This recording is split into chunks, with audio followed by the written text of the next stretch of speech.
Thứ bọc quanh chân nó không phải là đôi tất thời trang, mà là một lớp muối kiềm dày đặc. Đồng thời, đó cũng chính là xiềng xích nặng nề trói buộc đôi chân nó. Cảm giác bỏng rát do muối ăn mòn khiến mỗi bước đi trở nên vô cùng khó nhọc, thậm chí có thể khiến nó mất mạng. Nhưng bản năng sinh tồn vẫn thôi thúc nó tiếp tục bước đi. Mà nguyên nhân của tất cả điều này phải kể từ một cơn bão bất ngờ ập đến. Sau cơn mưa dữ dội, cánh đồng muối vốn khô cằn đã bị nước mưa làm ngập đầy, hình thành nên một hồ muối mênh mông. Như thể nhận được tín hiệu nào đó, đàn hồng hạc từ cách xa hàng nghìn km liền bay đến. Hàng vạn con hồng hạc khiến mặt hồ xanh biếc hóa thành một biển hồng chuyển động rực rỡ. Bởi chúng biết rõ, nơi này không chỉ có nguồn thức ăn dồi dào giúp chúng sinh tồn, mà còn là vùng đất lý tưởng để sinh sôi nảy nở. Để chuẩn bị cho thế hệ con non sắp ra đời, chúng bắt đầu xây tổ ven bờ hồ muối. Nước hồ chứa đầy muối ăn mòn cùng nhiệt độ xung quanh lên đến gần 50 độ C, khiến hầu hết các loài săn mồi không dám bén mảng tới. Nhờ vậy, hồng hạc gần như không còn kẻ thù tự nhiên và có thể yên tâm nuôi dưỡng thế hệ con non. Một thời gian sau, những chú chim con cuối cùng cũng phá vỏ chào đời. Lúc này, chim mẹ cúi đầu, mớm ra chất lỏng đỏ tươi từ miệng. Nhưng đó không phải là máu, mà là dịch dinh dưỡng đặc biệt dành riêng cho con non.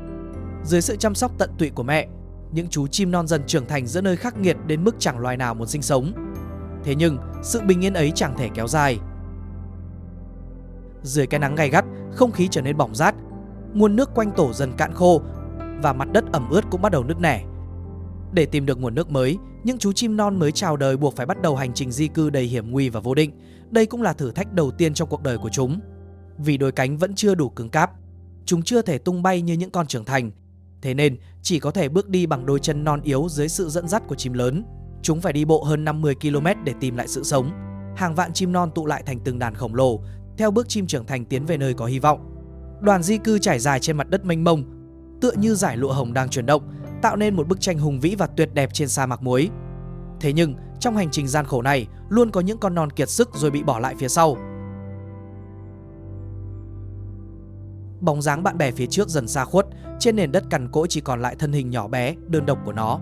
Ngay cả cơn gió cũng mang theo sự khắc nghiệt, rít lên chói tai, như thể đang chế giễu sự yếu đuối của nó. Mạng sống chỉ có một, nhưng những thứ có thể cướp đi mạng sống ấy thì lại không chỉ một. Đôi chân nó dần bị lớp muối kiềm dày đặc bao phủ, mỗi bước đi đều nặng nề như mang xiềng xích.